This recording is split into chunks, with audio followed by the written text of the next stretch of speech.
Boa noite, seja bem-vindo a mais um encontro nosso do 7 às 7. Hoje, encerrando as reflexões nessa semana sobre nós cristãos sermos chamados para sermos testemunhas de Cristo.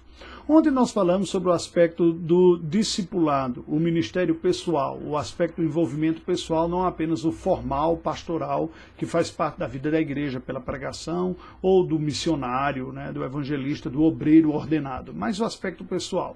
Hoje eu gostaria de fazer trazer uma palavra complementar neste sentido, ainda sobre os aspectos pessoais do ministério. Gálatas, capítulo 2, versículos 7 e 8, falam de duas frentes essenciais na vida ministerial da igreja, que são as frentes entre os filhos da aliança e aqueles que estão fora da aliança.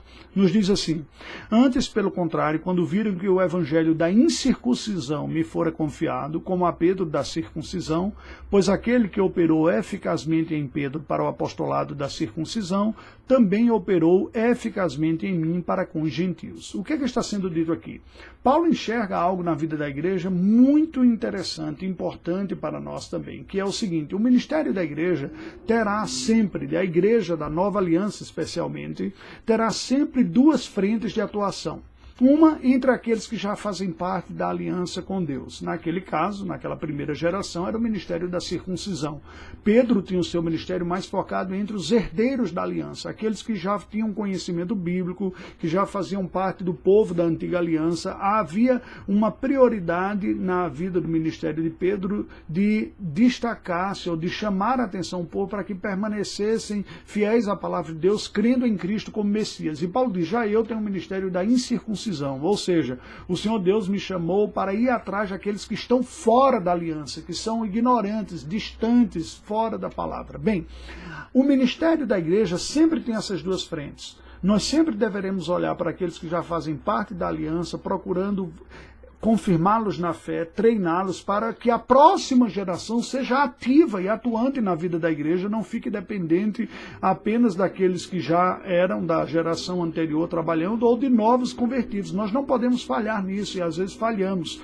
Isso inclui a nossa responsabilidade como família e como igreja. Esse é um assunto difícil, é verdade. Eu reconheço para vocês que encontro mais dificuldades do que gostaria de treinar, capacitar e discipular minha própria família.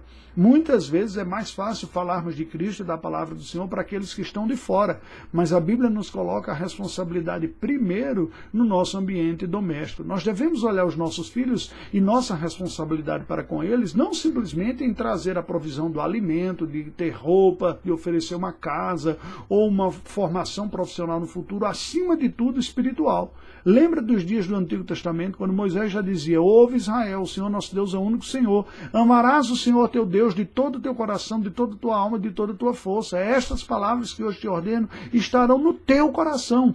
Tu as inculcarás a teus filhos, e delas falarás assentado na tua casa, andando pelo caminho, ao deitar-te e ao levantar-te. O Salmo 127 nós lemos, versículos 3 adiante: a herança do Senhor são os filhos, o fruto do ventre seu galardão, como flechas na mão do guerreiro, assim são os filhos da mocidade. Feliz o homem que enche deles a sua aljava, não será envergonhado quando pleitear com os inimigos à porta. O que a Bíblia está dizendo? Tanto em um caso quanto o outro, é da responsabilidade dos pais conduzirem os seus filhos na fé, na maturidade da fé.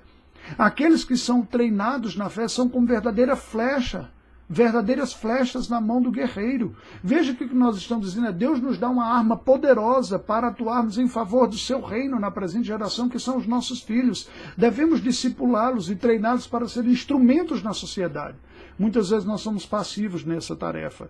E aí não inculcamos a mentalidade bíblica, a filosofia bíblica na cabeça dos nossos filhos. E o que ocorre? Eles se tornam presas fáceis do engano, da ideologia anticristã, dos pensamentos e de filosofias, porque nós apenas os levamos à igreja. Nós apenas, muitas vezes, damos a instrução da aula de escola dominical e achamos que com esse pouco tempo vamos conseguir reverter um ensinamento maciço e forte contra a instrução bíblica. Não vamos conseguir. Olha o que Paulo escreve a Timóteo na sua segunda carta, falando sobre essa herança da fé, que é passada de geração após geração. Capítulo 1, versículos 4 e 5. Lembrando das tuas lágrimas, estou ansioso por ver-te, para que eu transborde de alegria, pela recordação que guardo de tua fé sem fingimento, A mesma que primeiramente habitou em a tua avó Lóide e em tua mãe Eunice, e estou certo de que também em ti. Primeiro habitou na tua avó, depois na tua mãe, e eu estou certo que também habitou em ti. Depois Paulo entra na vida dessa família e vem a ser o discipulador de Timóteo. Mas a fé foi passada primeiramente na família.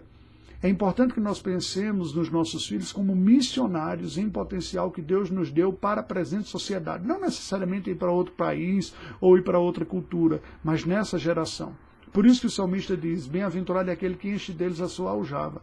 Nós não podemos olhar para os nossos filhos como sendo simplesmente custos. Há os custos envolvidos, mas não podemos pensar. Nós devemos olhar como verdadeiros missionários que Deus está nos dando a oportunidade de formar. E quando eles assumem esta mentalidade, eles são multiplicadores da fé. Esta perspectiva faz parte da nossa fé, da nossa convicção cristã e aliancista, mas nós estamos perdendo de vista isso. Outras religiões têm. Muçulmanos enxergam os filhos como uma forma de ir povoando o mundo com a fé islâmica.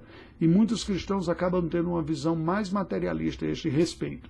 Quando os filhos são bem formados na fé e entendem que filhos também são agentes do reino de Deus, nós olhamos diferente para filhos, para o número de filhos e para o nosso papel prioritário na vida deles.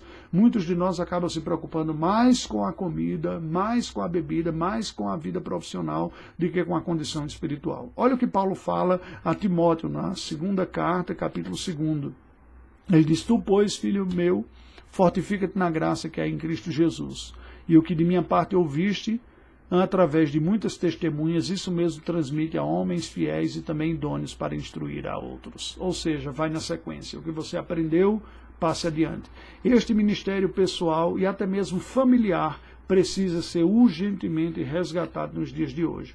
As dificuldades são muitas, como eu falei. Muitas vezes eu sou até mesmo tentado a focar o meu ministério no ministério pastoral, na igreja com os interessados. E durante muito tempo eu fui, me envergonho de dizer isso, mas aproveito a oportunidade, negligente quanto ao discipulado da minha própria família. Que Deus tenha misericórdia de nós e nos ajude a formarmos uma geração que vive para a sua glória. Oremos ao Senhor. Deus bendito, tem misericórdia da nossa vida. Consagramos nossa vida a Ti, consagramos nossos filhos a Ti, intercedemos em favor deles, ajuda-nos a desenvolver bem o ministério da aliança, a não sermos negligentes, mas sermos instrumentos em Tuas mãos para formar a próxima geração para Te servir numa sociedade que vai se tornando cada vez mais hostil e contrária à fé cristã. Intercedemos em favor de todos os pais cristãos, pais e mães que estão ouvindo neste momento. Ajuda-nos a ganhar os nossos filhos para Ti e vermos o privilégio de vê-los testemunhando de Cristo e passando adiante a fé que nós temos comunicado a eles. Oramos em nome de Jesus. Amém. Deus nos abençoe, queridos. Até a semana que vem.